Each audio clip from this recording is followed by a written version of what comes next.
Video में आपके लिए केमिस्ट्री के प्रीवियस पेपर 2016 से लेकर के 2019 तक लेकर आया हूं। यह वीडियो आपके लिए बहुत ही इंपॉर्टेंट वीडियो है। यदि आपको वीडियो अच्छा लगे तो वीडियो को लाइक करना, शेयर करना और चैनल को सब्सक्राइब करना न भूलें। देखिए, पहला पेपर है 2016 का। इसका पहला क्वेश्चन है, चूज द करेक्ट ऑप्शन। आपको पहला क्वेश्चन मिला है, if the coordination number of caesium ion is 8 in caesium chloride then the coordination number of caesium chloride. आपको बताना है सीजियम क्लोराइड में सीजियम आयन की समन्वय संख्या 8 है, तब क्लोराइड आयन का समन्वय संख्या क्या होगा। तो याद रखना, इसमें सीजियम आयन का कोऑर्डिनेशन नंबर और क्लोराइड आयन का कोऑर्डिनेशन दोनों का 8 रहता है। तो सीजियम क्लोराइड में सीजियम आयन और क्लोराइड आयन दोनों का कोऑर्डिनेशन नंबर कितना होता है, 8 होता है। तो आंसर आपका पहला सही हो जाएगा। सेकंड क्वेश्चन है, unit of cell constant is. Cell स्थिरांक की इकाई क्या होती है। तो यहाँ पर आप याद करो, पहले सेल स्थिरांक का फॉर्मूला होता है x बराबर L/A। यहाँ से आप सेल स्थिरांक की यूनिट निकालोगे तो सेंटीमीटर इनवर्स आएगी, क्योंकि लेंथ की होती है सेंटीमीटर, एरिया की होती है सेंटीमीटर स्क्वायर। तो यूनिट जो आएगी सेंटीमीटर स्क्वायर, सेंटीमीटर इनवर्स निकल के आएगा। तो डी ऑप्शन इज करेक्ट हो जाएगा। Question number third, the rate of chemical reaction depends upon. रासायनिक अभिक्रिया की दर निर्भर करती है। तो याद रखो, रासायनिक अभिक्रिया की दर एक्टिव मास सक्रिय द्रव्यमान पर निर्भर करती है। Question number 4, adsorption process is. अधिशोषण प्रक्रिया है। अधिशोषण एक एक्जोथर्मिक प्रोसेस होता है। एडजॉर्प्शन आपको याद रखना है, एक्जोथर्मिक ऊष्माक्षेपी प्रक्रम होता है। Question number 5, which has maximum electron affinity. Electron बंधुता सबसे ज़्यादा किसकी होती है, याद रखना है आपको, क्लोरीन की होती है। 17 ग्रुप जो होता है, फ्लोरीन, क्लोरीन, ब्रोमीन, आयोडीन, इन सभी एलिमेंट्स में सबसे ज़्यादा इलेक्ट्रॉन एफिनिटी अगर पूछी जाती है तो क्लोरीन की होती है। इलेक्ट्रॉन बंधुता सर्वाधिक किसकी होती है, क्लोरीन की होती है। यदि आपसे इलेक्ट्रोनेगेटिविटी पूछी जाती है, इलेक्ट्रोनेगेटिविटी सर्वाधिक किसकी होती है, तो इलेक्ट्रोनेगेटिविटी, इसको याद रखना, विद्युत ऋणात्मकता कहते हैं। विद्युत ऋणात्मकता, इलेक्ट्रोनेगेटिविटी, ये फ्लोरीन की होती है, याद रखना। इलेक्ट्रॉन बंधुता अगर पूछी जाती है तो क्लोरीन आंसर होगा। और यदि आपसे पूछा जाता है विद्युत ऋणात्मकता या इलेक्ट्रोनेगेटिविटी किसकी होती है, तो आंसर क्या हो जाएगा, फ्लोरीन हो जाएगा। क्वेश्चन नंबर 2 है, फिल इन द ब्लैंक। इसका फर्स्ट है, NaCl क्रिस्टल में सोडियम आयन की समन्वय संख्या कितनी होती है। तो याद रखना है, NaCl क्रिस्टल में सोडियम आयन और क्लोराइड आयन दोनों का कोऑर्डिनेशन नंबर जो होता है वो 6 होता है। तो आंसर क्या हो जाएगा, 6 हो जाएगा। सेकंड क्वेश्चन है, चुंबकीय क्षेत्र द्वारा आकर्षित होने वाले पदार्थों को क्या कहते हैं। Substance which are attracted in magnetic field are called. इनको आपको याद रखना है, पैरामैग्नेटिक कहते हैं। पैरामैग्नेटिक, पैरामैग्नेटिक, पैरामैग्नेटिक सब्सटेंस कहते हैं। अनुचुंबकीय पदार्थ कहते हैं, याद रखो, अनुचुंबकीय पदार्थ इनको कहते हैं। पैरामैग्नेटिक सब्सटेंस कहते हैं, अनुचुंबकीय पदार्थ कहते हैं। थर्ड है, मानक हाइड्रोजन इलेक्ट्रोड में विभव का मान कितना होता है। The potential value of substance hydrogen electrode is 0। इसका आंसर आपको याद रखना है, 0 होगा। तो मानक हाइड्रोजन इलेक्ट्रोड में विभव का मान कितना होता है, 0 होता है, 0 होता है। फोर्थ है, HgCl2 और Ki का क्षारीय विलयन क्या कहलाता है। Alkaline solution of HgCl2 and Ki is called Nessler reagent. Nessler reagent, इसको नेस्लर अभिकर्मक कहते हैं, याद रखना, नेस्लर अभिकर्मक कहते हैं, नेस्लर अभिकर्मक कहते हैं। फोर्थ है, फिफ्थ है, मस्टर्ड ऑयल अभिक्रिया का मुख्य उत्पाद क्या है। Main product of mustard oil reaction, alkyl isothiocyanate. Alkyl isothiocyanate, alkyl isothiocyanate. Hindi में भी आपको यही लिखना है, एल्काइल आइसोथायोसाइनेट। मस्टर्ड ऑयल अभिक्रिया का जो मेन प्रोडक्ट होता है वो क्या होता है, एल्काइल आइसोथायोसाइनेट होता है। Question number third, answer given one word. First है इसका, what is the name of reaction for preparation of methyl isocyanide. मतलब मिथाइल आइसोसाइनाइड बनाने की अभिक्रिया का नाम आपको बताना है। तो जो अभिक्रिया होती है, carbylamine reaction. Carbylamine reaction, carbylamine अभिक्रिया जो होती है, कार्बिल अमीन अभिक्रिया के द्वारा मिथाइल आइसोसाइनाइड बनाया जाता है। कार्बिल अमीन अभिक्रिया, कार्बिल अमीन अभिक्रिया के द्वारा मिथाइल आइसोसाइनाइड बनाया जाता है। सेकंड क्वेश्चन है, conversion of precipitate into colloidal solution. अवक्षेप का कोलाइडी विलयन में परिवर्तित होना क्या कहलाता है। तो conversion of precipitate into colloidal solution is called peptization. Peptization, पेप्टीकरण कहते हैं, पेप्टीकरण, पेप्टीकरण कहते हैं, पेप्टीकरण। थर्ड क्वेश्चन है what is the name of disaccharide which present in milk. कौन सी शर्करा है, कौन सी डाइसैकेराइड है जो दूध में पाई जाती है? तो होती है लैक्टोज। लैक्टोज सैकेराइड होता है जो कि मिल्क में प्रेजेंट होता है। लैक्टोज एक डाइसैकेराइड होता है जो कि मिल्क में प्रेजेंट होता है। फोर्थ है which type of isomerism are in CONH3 5 Br SO4 and CONH3 5 SO4 Br। तो याद रखना इसमें जो आइसोमेरिज्म होता है, ये क्वेश्चन कई बार पूछा गया, वेरी वेरी इंपॉर्टेंट क्वेश्चन है। आयनाइजेशन आइसोमेरिज्म होती है, आयोनाइजेशन, आयोनाइजेशन आइसोमेरिज्म होती है। इसमें याद रखना आयनन समावयता होती है, इसमें आयनन समावयवता होती है। आयनाइजेशन आइसोमेरिज्म आयनन समावयवता होती है। फिफ्थ है what is the name of reaction which are initiated by the radiation. Radiation के इफेक्ट में जो रिएक्शन होती है उसे क्या कहते हो आप? फोटोकेमिकल रिएक्शन कहते हैं। याद रखना फोटोकेमिकल रिएक्शन कहते हैं, फोटोकेमिकल रिएक्शन। प्रकाश रासायनिक अभिक्रिया कहते हैं, उसे क्या कहोगे आप? प्रकाश रासायनिक अभिक्रिया कहते हैं। जो रिएक्शन प्रकाश की प्रेजेंस में होती है उसे प्रकाश रासायनिक अभिक्रिया कहते हैं। क्वेश्चन नंबर 4 है match the following. Radon, radon के बारे में आप जानते हो, रेडॉन एक नोबल गैसेस है, 18 ग्रुप में प्रेजेंट होती है और ये एक रेडियोएक्टिव नोबल गैस है। तो इसके लिए आपको याद रखना है फर्स्ट का क्या हो जाएगा? फिफ्थ आंसर सही होगा, फर्स्ट का हो जाएगा fifth. Hinsberg agent, Hinsberg agent benzene sulphonyl chloride को कहते हैं, जिसका फॉर्मूला होता है C6H5SO2Cl। तो सेकंड का थर्ड हो जाएगा, सेकंड का क्या हो जाएगा? थर्ड हो जाएगा। कैटलिस्ट प्रमोटर, कैटलिस्ट प्रमोटर आपको याद रखना है हेबर प्रोसेस आपने पढ़ा होगा। हेबर प्रोसेस में आयरन कैटलिस्ट होता है और मोलिब्डेनम कैटलिस्ट प्रमोटर होता है। तो यहाँ पर जो मोलिब्डेनम होगा थर्ड का हो जाएगा, मोलिब्डेनम थर्ड का ऑप्शन आंसर सही हो जाएगा। ईडीटी, ईडीटी आपने पढ़ा है एक लिगेंड होता है और किस टाइप का लिगेंड होता है? ये हेक्साडेंटेट होता है। कैसा होता है? हेक्साडेंटेट लिगेंड होता है। तो डी चौथे का जो आंसर होगा वो क्या हो जाएगा? फर्स्ट ऑप्शन हो जाएगा। और विटामिन के का केमिकल नेम सब जानते हो आप क्या होता है? फाइलोक्विनोन होता है, फाइलोक्विनोन। बट इसका विटामिन के का यूज कहाँ होता है? ब्लड क्लोटिंग में होता है। तो इसका आंसर हो जाएगा फिफ्थ, फिफ्थ मतलब रेडॉन का आंसर हो गया फिफ्थ, इंसवर्ग एजेंट का हो गया थर्ड, कैटलिस्ट प्रमोटर का हो गया फोर्थ और ईडीटीए लिगेंड है, विटामिन के ब्लड क्लोटिंग में यूज होता है। नेक्स्ट क्वेश्चन पेपर है 2017 का, इसका फर्स्ट क्वेश्चन है चूज द करेक्ट ऑप्शन। पहला है which is no found in RNA. RNA में क्या नहीं पाया जाता है? तो आपको बताना है आरएनए में इनमें से क्या नहीं पाया जाता है। फर्स्ट ऑप्शन है थायमीन, दूसरा है यूरेसिल, तीसरा एडेनिन और चौथा ग्वानिन। तो यहाँ पर आपको याद रखना है, देखिए जो नाइट्रोजनस बेस होते हैं, नाइट्रोजनी क्षार होते हैं, एडेनिन, थायमीन, साइटोसिन, ग्वानिन और यूरेसिल, ये नाइट्रोजनस बेस होते हैं।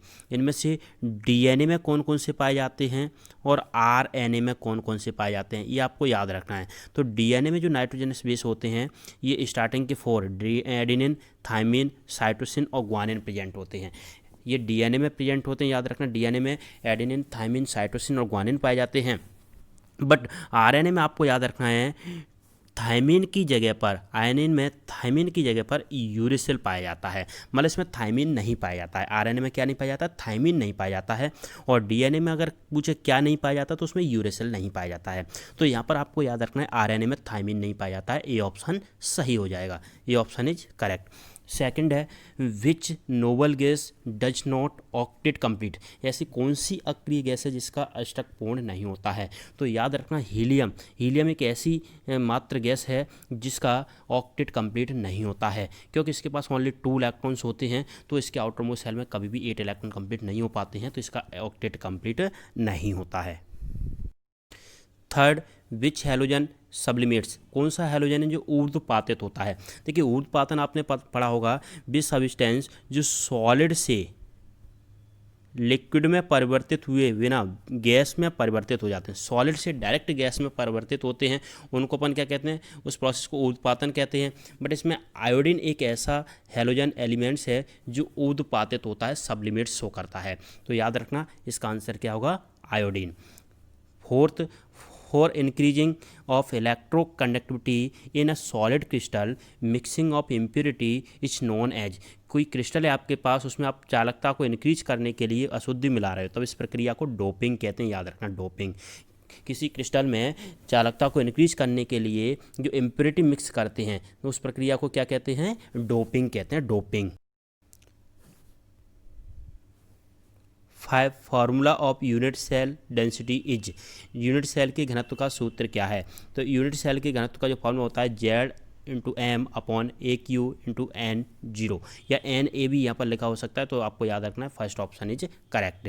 फर्स्ट ऑप्शन सही हो जाएगा, z into m upon a cube into n zero. Second question है fill in the blank. Fill in the blank में फर्स्ट देखना है कुल प्रकार के क्रिस्टल तंत्र होते हैं। There are types of crystal system, याद रखना 7 टाइप्स के होते हैं, 7 टाइप्स के, कुल 7 प्रकार के क्रिस्टल सिस्टम होते हैं। There are 7 types of crystal system. Second है जिस पदार्थ की सतह पर अधिशोषण होता है उसे क्या कहते हैं? The substance on whose surface absorption take place is called. तो याद रखना उसे अधिशोषक कहते हैं, अधिशोषक।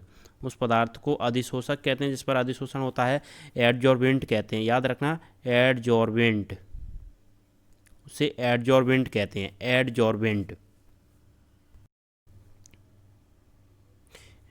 थर्ड कोरोसिव सब्लिमेट का रासायनिक सूत्र क्या है? Chemical formula of corrosive sublimate, तो याद रखना HgCl2 को कोरोसिव सब्लिमेट कहते हैं, HgCl2 को। इसका केमिकल नेम होता है मर्क्यूरिक क्लोराइड, मर्क्यूरिक क्लोराइड। इसी तरह आपको याद रखना है एक कैलोमल होता है, कैलोमल, कैलोमल का केमिकल फॉर्मूला होता है Hg2Cl2, इसको मर्क्यूरस क्लोराइड कहते हैं, इसको मर्क्यूरस क्लोराइड, और कोरोसिव सब्लिमेट को कहते हैं मर्क्यूरिक क्लोराइड।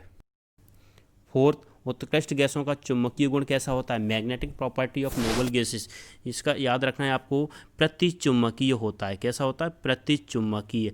तो प्रतिचुंबकीय होता है, डायमैग्नेटिक होता है, डायमैग्नेटिक। तो फोर्थ का आंसर क्या हो जाएगा? डायमैग्नेटिक हो जाएगा, प्रतिचुंबकीय हो जाएगा। फिफ्थ है प्रस्फुटन रोधी कार्बधातु के यौगिक का सूत्र लिखिए। The formula of anti knock organometallic substance, तो याद रखना ये टेट्राएथिल लेड होता है, टेट्राएथिल लेड एक प्रस्फुटन रोधी कार्बधातु के यौगिक होता है। इसका फार्मूला होता है C2H5 का whole 4 PB lead, tetra ethyl lead होता है। इसका नेम भी याद रखना है, आगे आपको इसमें नेम भी पूछा जा सकता है। तो प्रस्फुटन रोधी कार्बधातु क्या होगी? एंटी नॉक ऑर्गेनोमेटेलिक सब्सटेंस कौन सा होता है? टेट्रा एथिल लेड होता है। इसका फॉर्मूला क्या है? C2H5 का whole 4 PB। Question number third है answer in one word. Bragg equation लिखिए, राइट ब्रैग इक्वेशन। तो n lambda equal 2d sine theta, n lambda equal 2d sine theta, this is a Bragg equation. Question number 2 है amino अम्लों को आपस में कौन सा bond जोड़ता है? तो विच bond links amino acid together, आपस में अमीनो अम्लों को कौन सा बंध जोड़ता है? तो ये होता है पेप्टाइड बॉन्ड होता है, पेप्टाइड, पेप्टाइड बॉन्ड याद रखना, पेप्टाइड बंध कहते हैं, पेप्टाइड बंध, पेप्टाइड, पेप्टाइड बॉन्ड होता है, पेप्टाइड बंध। क्वेश्चन नंबर थर्ड है बेंजीन डाइजोनियम क्लोराइड का सूत्र क्या है? तो याद रखो C6H5N2Cl, benzene diazonium chloride, C6H5N2Cl benzene diazonium chloride का फॉर्मूला होता है। क्वेश्चन नंबर 4 है right oxidation state of iron in FeCN6 की पावर -3 है। तो याद रखना ये कोऑर्डिनेशन कंपाउंड है, इसमें आपको ऑक्सीडेशन नंबर निकालना होता है। तो इसमें आपको याद रखना मेटल का ऑक्सीडेशन नंबर आप निकाल रहे हो, आयरन का निकाल रहे हो, सपोज X कर लो इसे, और यहाँ पर Cn एक निगेटिव लिगेंड होता है, इसका चार्ज -1 होता है, इंटू कितना Cn है 6, बराबर जो चार्ज होता है उसको अपन इक्वल में रख देते हैं, तो -3 आ जाएगा। जब आप इसको सॉल्व करोगे तो यहाँ पर x की जो वैल्यू आएगी +3 आएगी। तो इसमें जो ऑक्सीडेशन नंबर हो जाएगा इसमें आयरन का जो ऑक्सीडेशन नंबर होगा वो +3 हो जाएगा। आंसर क्या हो जाएगा? +3, याद रखना इसका आंसर होगा +3। 5 which noble gas forms maximum compounds, कौन सी नोबल गैस है जो मैक्सिमम कंपाउंड बनाती है, मैक्सिमम यौगिक बनाती है? तो याद रखना जीनोन होती है, जीनोन। जीनोन एक ऐसी गैस है जो कि नोबल गैसेस होते हुए भी अपने कंपाउंड बनाती है, जीनोन, जीनोन होती है Xe। Question number 4, match the following. Smell of mustard oil. Mustard oil जैसी गंध किस में से आती है, आपको याद रखना है मिथाइल आइसोसाइनेट। ये मिथाइल आइसोसाइनेट होता है, ध्यान रखना। मस्टर्ड ऑयल रिएक्शन का मेन प्रोडक्ट होता है, मस्टर्ड ऑयल रिएक्शन का मेन प्रोडक्ट होता है एल्काइल आइसोसाइनेट। तो याद रखना एल्काइल आइसोसाइनेट होता है, तो इसका ऑप्शन सी हो जाएगा। एक्सप्लोजिव टीएनटी जो सब्सटेंस होता है, TNT try nitrotoluene explosive substance होता है। टीएनटी ट्राई नाइट्रोटोलिन एक्सप्लोजिव होता है, विस्फोटक होता है। एक्सप्लोजिव मतलब विस्फोटक। हेयर फॉल, बाल किसकी कमी से गिरते हैं, हेयर फॉल मतलब बालों का गिरना। तो बालों का गिरना आपको याद रखना है विटामिन B7 होता है, बायोटिन होता है। बायोटिन की कमी से ध्यान रखना हेयर फॉल, बाल गिरते हैं। अमोर्फस सॉलिड, अक्रिस्टलीय ठोस इनमें से कौन सा है, ग्लास। अमोर्फस सॉलिड का मतलब अक्रिस्टलीय ठोस, तो यहाँ पर अक्रिस्टलीय ठोस अमोर्फस सॉलिड के लिए कौन सा हो जाएगा, ग्लास। और हेट्रोपॉलीसैकेराइड कौन सा है, तो आपको याद रखना है हेट्रोपॉलीसैकेराइड होता है ग्लाइकोजन में पॉलीसैकेराइड ही होता है। स्टार्च, सेलुलोज और ग्लाइकोजन सभी पॉलीसैकेराइड होते हैं, बट इसमें हेट्रोपॉलीसैकेराइड पूछा तो आपको आंसर याद रखना है ग्लाइकोजन, इसका आंसर हो जाएगा। देखिए अगला क्वेश्चन पेपर है 2018 का, the choose the correct option. First है the defect in which the crystal lattice have the vacancy of 1 cation and 1 anion. वह दो जिसमें क्रिस्टल जालक से एक धनायन और एक ऋणायन का स्थान रिक्त होता है, तब उस डिफेक्ट को क्या कहते हैं, तो आपको याद रखना है शॉर्ट की डिफेक्ट कहते हैं। इसी तरह आपको याद रखना है जब क्रिस्टल लेटिस से 1 कैटायन मूव करके ओनली इंटरस्टिशियल वॉइड में पहुंच जाता है, तब उस डिफेक्ट को फ्रेंकल डिफेक्ट कहते हैं। तो यहाँ पर फर्स्ट का आंसर क्या होगा, ए। सेकेंड क्वेश्चन है आयरन कोबाल्ट निकल और विच type of magnetic substance. Iron cobalt nickel किस प्रकार के चुंबकीय पदार्थ होते हैं, तो आपको याद रखना है iron cobalt nickel ferromagnetic substance होते हैं, लौह चुंबकीय पदार्थ होते हैं। थर्ड है which of the following is not an organometallic compound. Organometallic compound इनमें से कौन सा नहीं है। देखिए पहला है इथाइल मैग्नीशियम ब्रोमाइड, इसका फॉर्मूला होगा C2H5MgBr। ये ग्रिग्नार्ड रिएजेंट्स है और ग्रिग्नार्ड रिएजेंट्स आपको याद रखना है एक ऑर्गेनोमेटेलिक कंपाउंड होता है, कार्ब धातु का एक होता है। टेट्राएथिल लेड C2H5 का होल 4 लेड Pb, ये भी एक ऑर्गेनोमेटेलिक सब्सटेंस होता है। ये तो एंटीनोक सब्सटेंस है, याद रखना। अपस्फुटन रोधी यौगिक होता है, कार्ब धात्विक यौगिक है। सोडियम इथॉक्साइड का फॉर्मूला होता है C2H5ONa, और इसमें टेट्रा मिथाइल एल्यूमिनियम का होगा CH3 का ट्राई मिथाइल एल्यूमिनियम होगा, टेट्रा नहीं होगा ये, तो इसका सही करना ट्राई मिथाइल एल्यूमिनियम होता है। बट इसमें से आपको याद रखना है ये थर्ड नंबर का जो ऑप्शन है सोडियम इथॉक्साइड, ये कार्ब धात्विक यौगिक नहीं है, ऑर्गेनोमेटेलिक सब्सटेंस नहीं है। इसका रीजन है, देखिए ऑर्गेनोमेटेलिक सब्सटेंस जो होते हैं उनमें कार्बन के साथ मेटल का डायरेक्ट बॉन्ड बनता है, बट इसमें मेटल का कार्बन के साथ डायरेक्ट बॉन्ड नहीं बन रहा है, इसलिए यह एक ऑर्गेनोमेटेलिक सब्सटेंस नहीं है।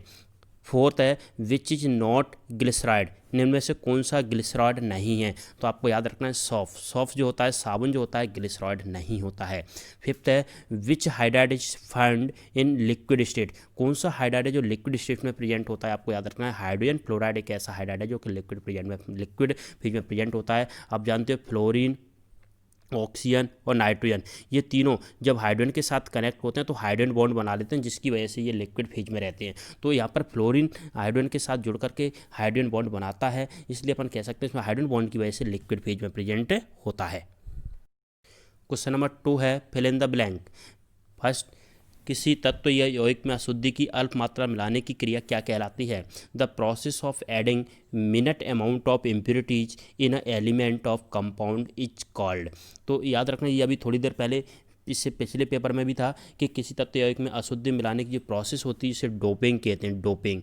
तो याद रखना डोपिंग वाला क्वेश्चन अभी थोड़ी देर पहले आया था, तो इसको याद रखना। देखो क्वेश्चन केमिस्ट्री में रिपीट भी होते हैं, ऐसा नहीं है रिपीट नहीं होते, तो आपको इन पेपरों को याद कर लेना अच्छी तरह। तो इसको याद रखना डोपिंग कहते हैं, डोपिंग। तो अमाउंट, मिनट अमाउंट मतलब अशुद्धि की अल्प मात्रा आप मिला रहे हो किसी क्रिस्टल में, तो उस प्रोसेस को क्या कहोगे, डोपिंग कहोगे। आरएनए समीकरण, सेकंड है आरएनए समीकरण के द्वारा प्रदर्शित किया जाता है। तो आरएनए समीकरण सभी को याद होना चाहिए, K = A ई की पावर होती है -EA/RT, -EA/RT।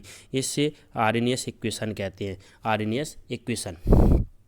थर्ड है सीसा संचायक सेल में विद्युत अपघट्य का कार्य कौन करता है? इन लेड स्टोरेज सेल में वर्क एज इलेक्ट्रोड विद्युत अपघट्य इलेक्ट्रोलाइट होगा ये, electrolyte. In lead storage cell works as electrolyte की तरह कौन वर्क करता है? तो आपको याद रखना है, इसमें H2SO4 लेते हैं, सल्फ्यूरिक एसिड लेते हैं, जो कि इलेक्ट्रोलाइट का वर्क करता है। 38% रहता है, 38% H2SO4 रहता है, जो कि इसमें इलेक्ट्रोलाइट का वर्क करता है, विद्युत अपघट्य का कार्य करता है। तो थर्ड का ऑप्शन क्या हो जाएगा? 38% H2SO4 हो जाएगा। कार्बोल अमाइन परीक्षण किसके लिए किया जाता है? कार्बोल अमाइन आपको याद रखना है 1 डिग्री अमीन के लिए किया जाता है, प्राइमरी अमीन के लिए किया जाता है। तो कार्बोल अमाइन टेस्ट जो होता है, कार्बोल अमाइन टेस्ट जो होता है वो ओनली प्राइमरी अमीन के लिए होता है, 1 डिग्री अमीन के लिए होता है। प्रोटीन किसके बहुलक से बनता है? Protein is a polymer of, तो आपको याद रखना है प्रोटीन जो पॉलीमर होता है वो अमीनो एसिड का होता है, अमीनो एसिड। तो इसका आंसर होगा अमीनो अम्ल। Question number third, answer in 1 word. पहला है F centres gives colour to crystal due to whose presence, मतलब एप सेंटर में जो कलर होता है वो क्रिस्टल का, मतलब क्रिस्टल में जो एप सेंटर की वजह से कलर आता है वो क्यों होता है, किसकी वजह से होता है? तो आपको याद रखना है प्रेजेंस ऑफ इलेक्ट्रॉन्स की प्रेजेंस की वजह से आपको याद रखना है। एप सेंटर में ध्यान रखना, जब क्रिस्टल से कोई एनायन रिमूव हो जाता है तो उसकी पोजीशन पर, उसकी जगह पर ध्यान रखना इलेक्ट्रॉन आ जाता है, तब उसे अपन क्या कहते हैं? एप सेंटर कहते हैं। लेकिन इस इलेक्ट्रॉन की वजह से आपको याद रखना है जो क्रिस्टल होता है वो कैसा हो जाता है? कलर्ड हो जाता है। तो आंसर होगा इसमें इलेक्ट्रॉन। सेकंड है विद्युत बल्बों में नाइट्रोजन के साथ किस उत्कृष्ट गैस का उपयोग किया जाता है? Which noble gas use in electric bulbs with nitrogen. तो याद रखना विद्युत बल्बों में, इलेक्ट्रिक बल्ब में आपको याद रखना नाइट्रोजन और आर्गन दोनों गैसेस के मिक्सर का यूज किया जाता है, नाइट्रोजन और आर्गन गैस के मिश्रण का यूज किया जाता है। थर्ड है कोलोइडल सॉल्यूशन और liquid in liquid is known as, द्रव का द्रव में कोलोइडल सॉल्यूशन क्या कहलाता है? तो आपको याद रखना द्रव का द्रव में कोलोइडल सॉल्यूशन जो होता है वो इमल्सन होता है, इमल्सन होता है, जिसको पायस कहते हैं, पायस। क्वेश्चन नंबर फोर्थ है write the name of organometallic compound used in the antilock. देखिए ये तीसरी बार आ चुका है, अभी तीसरी बार आया है अपस्फुटरोधी के रूप में प्रयुक्त कार्ब धातु के, अब की बार नेम पूछा हुआ है, इससे पहले सूत्र फॉर्मूला पूछा हुआ था, तो इसका नेम था tetra ethyl lead, tetra ethyl lead इसका नेम था। तो याद रखना टेट्रा एथाइल लेड, फॉर्मूला क्या बताया था मैंने इसका आपको? C2H5 का whole 4 Pb, tetra ethyl lead होता है, अपस्फुटरोधी के रूप में इसका प्रयुक्त होता है, एक ऑर्गेनोमेटेलिक कंपाउंड होता है, याद रखना। 5 है विच protein is responsible for the blood clotting, blood clotting के लिए कौन सी प्रोटीन उत्तरदायी होती है? तो आपको याद रखना है फाइब्रिनोजन होती है, फाइब्रिनोजन प्रोटीन है जो कि ब्लड क्लोटिंग के लिए रेस्पॉन्सिबल होती है, fibrinogen. Question number 4 match the following diazonium salt. तो डायजोनियम सॉल्ट मैंने अभी आपको बताया था, डायजोनियम क्लोराइड का फॉर्मूला बताया था, बेंजीन डायजोनियम क्लोराइड। तो इसका फॉर्मूला क्या था? C6H5N2Cl, benzene. देखिए अभी थोड़ी देर पहले क्वेश्चन पूछा गया आपसे डायजोनियम क्लोराइड का फॉर्मूला लिखो, तो आपको याद रखना है आपने क्या बताया था? C6H5N2Cl। तो डायजोनियम सॉल्ट कौन सा हो जाएगा? C6H5N2Cl हो जाएगा। गैस मास्क में आपको याद रखना है एडजॉर्प्शन ऑफ पॉइजनस गैस, मतलब गैस मास्क में पॉइजनस गैस को एब्जॉर्ब करने की टेंडेंसी होती है। दूसरा है फ्लॉस्पर बूल, जिंक ऑक्साइड को फ्लॉस्पर बूल कहते हैं, जिंक ऑक्साइड को कहते हैं फ्लॉस्पर बूल। एस्टाटीन क्या है? एक रेडियो एक्टिव हैलोजन गैस। 2019 का क्वेश्चन पेपर है। फर्स्ट क्वेश्चन है चूज द करेक्ट ऑप्शन। पहला है if coordination number of caesium ion is 8 in caesium chloride then the coordination number of chloride ion 8, answer क्या हो जाएगा? 8, रिपीटेड क्वेश्चन है, 8 answer होगा।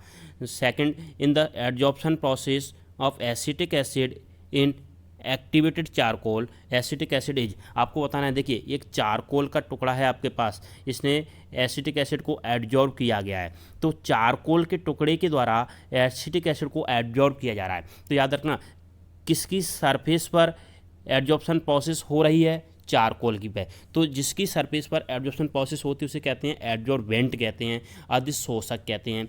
और जिन पार्टिकल्स को एब्जॉर्ब किया जा रहा है, यहाँ पर एसिटिक एसिड के पार्टिकल्स को एब्जॉर्ब किया जा रहा है तो उसे कहते हैं एब्जॉर्बेट कहेंगे। तो इसका बी ऑप्शन सही हो जाएगा, अधिशोष्य हो जाएगा। एसिटिक एसिड यहाँ पर अधिशोष्य होगा, एब्जॉर्बेट होगा।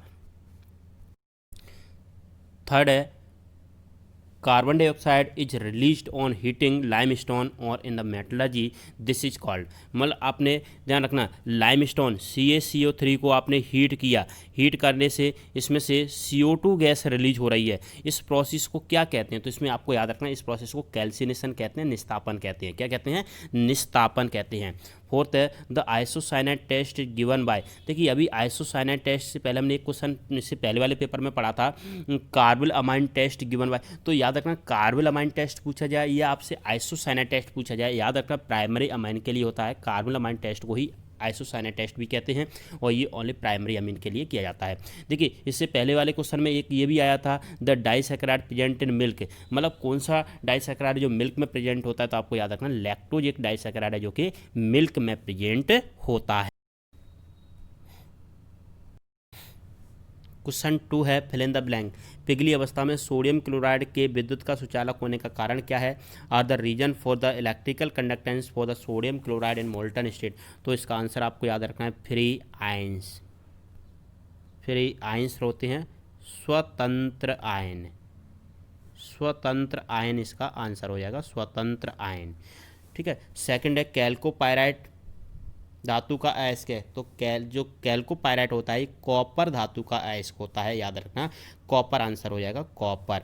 लाल फास्फोरस वाष्प अवस्था में किसका संगठन रखता है? तो आपको याद रखना white phosphorus possesses P4 composition, P4 composition in vapour state. तो आंसर होगा इसका P4। लाल फास्फोरस वाष्प अवस्था में P4 संगठन रखता है, white phosphorus possesses P4 composition in vapour phase. Fourth है CONH3 का होल फॉर Cl2Cl। संकुल द्वारा जल में दिए गए आयनों की कुल संख्या क्या होगी? The total number of ions provided by the complex. याद रखना जब इस कॉम्प्लेक्स को आप आयंस में डिकम्पोज करोगे, मतलब इसको आयनाइजेशन करोगे, तो इसमें आपको याद रखना है CONH3 का होल फॉर Cl2, ये एक आयन बनेगा इसमें, और Cl नेगेटिव एक आयन बनेगा। टोटल 2 आयन बनते हैं। तो आपको याद रखना इसका आंसर क्या हो जाएगा? 2 आंसर हो जाएगा, 2 आंसर आएगा इसका 2, मतलब जल के अंदर 2 आयन देगा।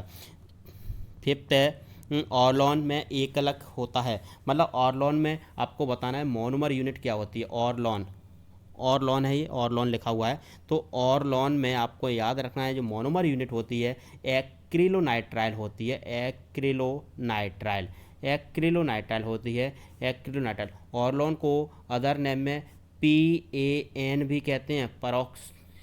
PAN का फुल फॉर्म है PAN। PAN क्या है यहाँ पर? Poly acrylonitrile. क्या है? Poly acrylonitrile. इसी को ऑर्लैन कहते हैं, याद रखना। ये इसकी मोनोमर यूनिट क्या होती है? एक्रिलोनाइट्राइल होती है। तो ऑर्लॉन की मोनोमर यूनिट क्या होती है? एक्रिलोनाइट्राइल। क्वेश्चन नंबर 3 है आंसर इन वन वर्ड। आपको वन वर्ड में आंसर देना है। पहला क्वेश्चन है write the radius ratio of tetrahedral बच्चा। तो इस फल की रिक्ति का त्रिज्या अनुपात क्या होता है? तो देखिए आपको त्रिज्या अनुपात का पहला फॉर्मूला होना चाहिए R कैटायन R एनायन। इसके लिए जो टेट्राहेड्रल बॉडी के लिए जो रिक्ति का अनुपात होता है 0.225 से 0.414 के बिटवीन होता है। तो इसके लिए रेडियस रेशियो याद रखो 0.225 से 0.414 के बिटवीन होता है। देखिए आरएनएस इक्वेशन फिर से रिपीट हो गया है। Write the Arrhenius equation. Arrhenius समीकरण क्या है? तो आप पता है K इक्वल A E की पावर है minus EA upon RT, minus E upon RT। Third है write the name of process use for refining of nickel. Nickel के शोधन के लिए कौन से प्रक्रम का यूज किया जाता है? तो इसके लिए आपको याद रखना है एक प्रक्रम होता है मॉन्ड प्रक्रम। मॉन्ड प्रक्रम का यूज करते हैं, मॉन्ड प्रक्रम, MOND, मॉन्ड प्रक्रम, मॉन्ड प्रोसेस का इसके लिए यूज किया जाता है। फोर्थ है which gas is fill in the balloons use for the metrological experiment. मौसम विज्ञान में परीक्षण के लिए गुब्बारों में कौन सी उत्कृष्ट गैस फिल की जाती है? तो याद रखो हीलियम, हीलियम गैस का यूज किया जाता है। फिफ्थ है the salt of transition metals are generally coloured. मतलब आपको याद रखना है जो ट्रांजिशन मेटल्स होते हैं उनके सॉल्ट जनरली कलर्ड होते हैं। इसका रीजन क्या है? इसको आपको याद रखना है। इसमें अनपेयर्ड इलेक्ट्रॉन प्रेजेंट होते हैं, या अनफिल्ड मतलब यहाँ पर वैकेंट डी ऑर्बिटल प्रेजेंट होता है, वैकेंट डी ऑर्बिटल। यहाँ आपका आंसर याद रखना, वैकेंट डी ऑर्बिटल याद रखना, अनपेयर्ड इलेक्ट्रॉन नहीं, वैकेंट डी ऑर्बिटल की वजह से ऐसा होता है, वैकेंट डी ऑर्बिटल। मतलब संकर्ण धातुओं के लवण सामान्यतः रंगीन होते हैं क्योंकि इसमें यहाँ पर आपको याद रखना है इनकम्प्लीट डी ऑर्बिटल पाए जाते हैं, अपूर्ण डी कक्षक इसमें पाए जाते हैं। क्वेश्चन नंबर 4 है, मैच द फॉलोइंग शॉर्ट की डिफेक्ट। शॉर्ट की डिफेक्ट के लिए सबको एग्जांपल याद होगा, NaCl में शॉर्ट की डिफेक्ट पाया जाता है, ऑल एल्कली मेटल हैलाइड में शॉर्ट की डिफेक्ट प्रेजेंट होता है, याद रखना ऑल एल्कली मेटल हैलाइड में शॉर्ट की डिफेक्ट। गोल्ड नंबर एक लायोफिलिक होता है, याद रखना gold number lyophilic, gold number कैसा होता है लायोफिलिक। और ब्लीचिंग पाउडर सभी फॉर्मूला जानते हैं, 10th से पढ़ से आ रहे हैं, CaOCl2, ब्लीचिंग पाउडर को, कैल्शियम ऑक्सीक्लोराइड को ब्लीचिंग पाउडर कहते हैं। नेचुरल रबर आइसोप्रीन, यहाँ पर नेचुरल रबर है, और बेकिलाइट थर्मोसेटिंग प्लास्टिक है, बेकिलाइट थर्मोसेटिंग प्लास्टिक है। तो याद रखना फर्स्ट का आंसर क्या हो जाएगा 6, ये फर्स्ट का है, गोल्ड नंबर सेकंड का है, और ब्लीचिंग पाउडर ये थर्ड का है, ये फोर्थ का है, और ये फिफ्थ का है। यदि आपको यह मेरा वीडियो अच्छा लगा हो तो वीडियो को लाइक शेयर एंड चैनल को सब्सक्राइब जरूर करना।